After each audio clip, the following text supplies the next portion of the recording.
नमस्कार। आज class 10th के केमिस्ट्री सब्जेक्ट के पहले अध्याय रासायनिक अभिक्रियाएं एवं समीकरण केमिकल रिएक्शंस एंड इक्वेशंस के इस भाग में आपका स्वागत है। हम लोगों ने पिछले क्लास में पढ़ा था रासायनिक अभिक्रियाओं का प्रकार और वहां आपको कुल 10 प्रकार की अभिक्रियाएं लिखाई गई थी। उनमें से कुछ अभिक्रियाओं पर हमारा चर्चा भी पूरा हो चुका था और हमने आपको कहा था कि आप उन सभी अभिक्रियाओं के नाम कंठाग्र कर लेंगे, याद कर लेंगे और उम्मीद है कि आपने याद भी किया होगा। और दूसरी बात जो आपसे कही गई थी कि जो रासायनिक अभिक्रियाएं हैं उनको आप एनसीईआरटी बुक में जाकर के जब पढ़ेंगे तो कई सरल उदाहरणों के द्वारा वहां समझाया गया है, तो इन बातों को समझने में आपको और अधिक सुविधा होगी। आज उसी क्रम में हम लोग आगे बढ़ते हैं। तो पांचवी अभिक्रिया हमारी है। इससे पहले हमने पहली अभिक्रिया पढ़ी थी संयोजन या योगशील अभिक्रिया, कॉम्बिनेशन और एडिशन रिएक्शन। दूसरी थी हमारी वियोजन या अपघटन अभिक्रिया, डिकम्पोजिशन रिएक्शन। तीसरी आपने विस्थापन अभिक्रिया पढ़ी थी, डिस्प्लेसमेंट रिएक्शन। और चौथी अभिक्रिया आपने पढ़ी थी द्विविस्थापन अभिक्रिया, डबल डिस्प्लेसमेंट रिएक्शन। इस तरह से 4 अभिक्रियाओं पर चर्चा हो चुकी है। आज हम लोग 5वें नंबर पर बात कर रहे हैं। हो सकता है किसी का ये पहला क्लास ही होगा, तो उनसे मेरा रिक्वेस्ट रहेगा कि जो लोग बीच में क्लास ज्वाइन कर रहे हैं उनसे ये रिक्वेस्ट होगा कि आप YouTube पर जाकर के चैनल को सब्सक्राइब करें और वहां पर सारा वीडियोज आपको मिल जाएगा। तो जब भी आप पढ़ना शुरू करें तो आप सिस्टमेटिक पढ़ें, पहले वीडियो को पहले देखें, फिर दूसरे को, तीसरे को, सारा वीडियो एकदम क्लियर डिस्क्रिप्शन बॉक्स में लिखा हुआ है, पार्ट 1, पार्ट 2, पार्ट 3, पार्ट 4। इस तरह से हम लोग आज जिस अध्याय पर हैं, जिस एपिसोड पर हैं, तो आप जब भी किसी वीडियो को देखें, बीच में अगर आप ज्वाइन कर रहे हैं क्लास, तो आप उसको पहले 1 नंबर से देखना शुरू कीजिए, पहले भाग से देखना शुरू कीजिए, तब आपको बातें अधिक अच्छी तरह से समझ में आएगी। तो आइए आज 5वीं अभिक्रिया हम लोग शुरू कर रहे हैं, अवक्षेपण अभिक्रिया। ये अवक्षेपण अभिक्रिया हमने आपको पिछले क्लास में बताया था। अवक्षेप का क्या मतलब होता है कि 2 द्रव्य विलयन या जलीय विलयन जब अभिक्रिया करता है। सोचिए अभिकारक में 2 ऐसे पदार्थ हैं जो दोनों द्रव के रूप में है, जलीय विलयन के रूप में है, और उस दोनों द्रव्य विलयन को या जलीय विलयन को जब अभिक्रिया करवाते हैं, मिलाते हैं, तो उत्पाद में एक ऐसा पदार्थ हम लोगों को प्राप्त हो जाता है जो अघुलनशील पदार्थ हो, या कह सकते हैं ठोस पदार्थ हो, अघुलनशील भी कह सकते हैं उसको। अघुलनशील पदार्थ जब प्राप्त हो जाता है तो उत्पाद में जो प्राप्त होने वाला वह अघुलनशील पदार्थ है जो ठोस के रूप में प्राप्त होता है, उसी को हम लोग अवक्षेप या प्रेसिपिटेट कहते हैं। और जिस अभिक्रिया में इस अवक्षेप की प्राप्ति होती है, अवक्षेप का निर्माण होता है, उसी रासायनिक अभिक्रिया को अवक्षेपण अभिक्रिया कहते हैं। जैसा कि यहां आप देख रहे हैं परिभाषा, अवक्षेपण अभिक्रिया में वैसी रासायनिक अभिक्रिया जिसमें अवक्षेप प्रेसिपिटेट का निर्माण होता है उसे अवक्षेपण अभिक्रिया कहते हैं। यह जो अवक्षेपण अभिक्रिया है इसमें क्या होता है, जैसे उदाहरण के तौर पर देखिए, ये सोडियम सल्फेट है Na2SO4। मैं आपके जानकारी के लिए क्या किया हूं, यहां कोष्ठ में AQ लिख दिया हूं। AQ का मतलब हो गया यह जलीय विलयन है, एक्वस सॉल्यूशन है। और फिर बेरियम क्लोराइड BaCl2, यह भी एक तरह का जलीय विलयन है, AQ है। तो जब ये सोडियम सल्फेट और बेरियम क्लोराइड दोनों का जलीय विलयन है, दोनों जब अभिक्रिया करता है तो देखिए इसके अभिक्रिया के फलस्वरूप क्या बनता है, बेरियम सल्फेट, लेकिन इसके कोष्ठ में छोटी कोष्ठ है, छोटी s है, स्मॉल s है कोष्ठ में, तो आप समझ गए होंगे कि यह बेरियम सल्फेट ठोस के रूप में हमें प्राप्त होता है।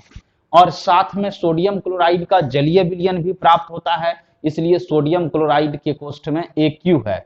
तो कहने का मतलब 2 जलीय विलयन अभिक्रिया कर रहे हैं, दोनों जलीय रूप में है, लिक्विड के रूप में है, लेकिन इनके अभिक्रिया से एक ठोस पदार्थ, सॉलिड पदार्थ आपको प्राप्त हो रहा है, अघुलनशील पदार्थ प्राप्त हो रहा है। तो इसी अघुलनशील पदार्थ को हम लोग अवक्षेप कहते हैं, और जिस अभिक्रिया में अवक्षेप बनेगा उसको अवक्षेपण अभिक्रिया या प्रेसिपिटेशन रिएक्शन कहते हैं। अब हम लोग आगे बढ़ते हैं। 6ठी अभिक्रिया हमारी है उपचयन या ऑक्सीकरण अभिक्रिया। आपने पीछे लिखा था ऑक्सीडेशन रिएक्शन। उपचयन या ऑक्सीकरण हमने आपको कहा भी था, इसका ऑक्सीजन से कहीं ना कहीं रिलेशन होगा। तो परिभाषा है वैसी रासायनिक अभिक्रिया जिसमें किसी तत्व या यौगिक में ऑक्सीजन की वृद्धि होती है उसे उपचयन या ऑक्सीकरण अभिक्रिया कहते हैं। तो ऑक्सीजन की वृद्धि का मतलब ऑक्सीजन जुट जाता है, ऑक्सीजन का संयोग हो जाता है, तो उस अभिक्रिया को ऑक्सीकरण या उपचयन अभिक्रिया कहते हैं। जैसे यहां देखिए कॉपर है Cu प्लस O2, जैसे कॉपर और ऑक्सीजन के बीच अभिक्रिया करवाते हैं, यहां देखिए कॉपर ऑक्साइड जो बना है, तो यहां कॉपर अकेले था, लेकिन अब जो उत्पाद में आपको कॉपर ऑक्साइड मिला है, इसमें कॉपर में ऑक्सीजन की वृद्धि हो गई। पहले कॉपर में ऑक्सीजन नहीं था, लेकिन अब यहाँ कॉपर में ऑक्सीजन भी है, इसका मतलब ऑक्सीजन की वृद्धि हो गई है, ऑक्सीजन जुट गई है, इसलिए यह अभिक्रिया उपचयन या ऑक्सीकरण अभिक्रिया है। और उपचयन या ऑक्सीकरण अभिक्रिया का ठीक विपरीत होता है अपचयन या अवकरण, जिसको अंग्रेजी में आपने रिडक्शन रिएक्शन पढ़ा था।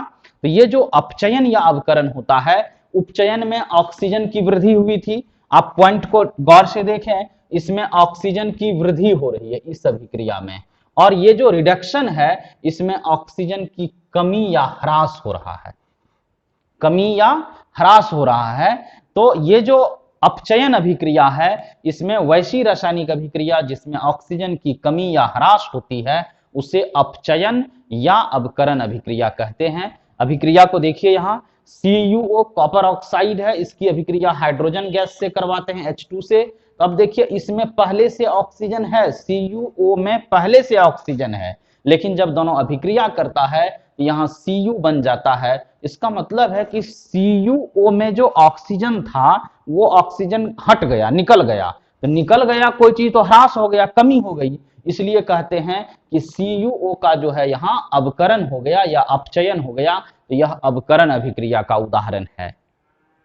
और जो 8वीं अभिक्रिया है रेडॉक्स अभिक्रिया, जिस दिन हमने आपको नाम लिखाया था सभी अभिक्रियाओं का, तो उस दिन बताया गया था आपको कि ये रेडॉक्स जो है दरअसल दो अभिक्रियाओं का मेल है, मिक्स कह सकते हैं, मिश्रण है, ये मिक्सचर है।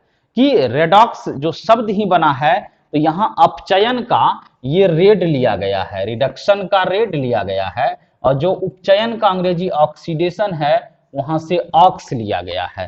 तो आप देख पा रहे हैं क्या हुआ है, ये जो रेड है कह सकते हैं आप, जोड़ ऑक्स है, तो इसी से बन गया है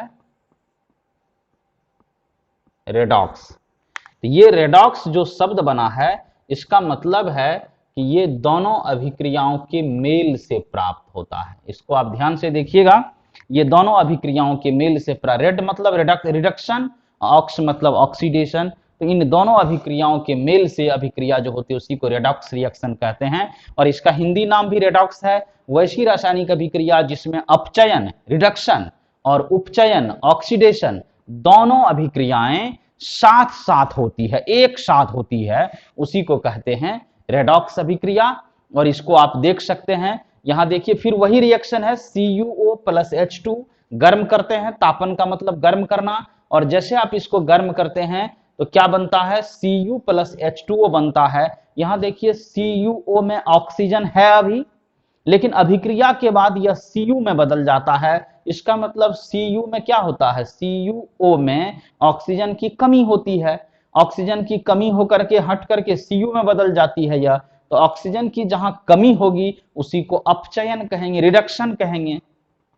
और यह जो H2 अभी है, यह H2 बदल गया H2O में, तो इसका मतलब H2 में ऑक्सीजन का संयोग हुआ, वृद्धि हुआ, इसलिए कह सकते हैं ऑक्सीजन की जो वृद्धि हुई इसको अपचयन कहते हैं, ऑक्सीडेशन कहते हैं।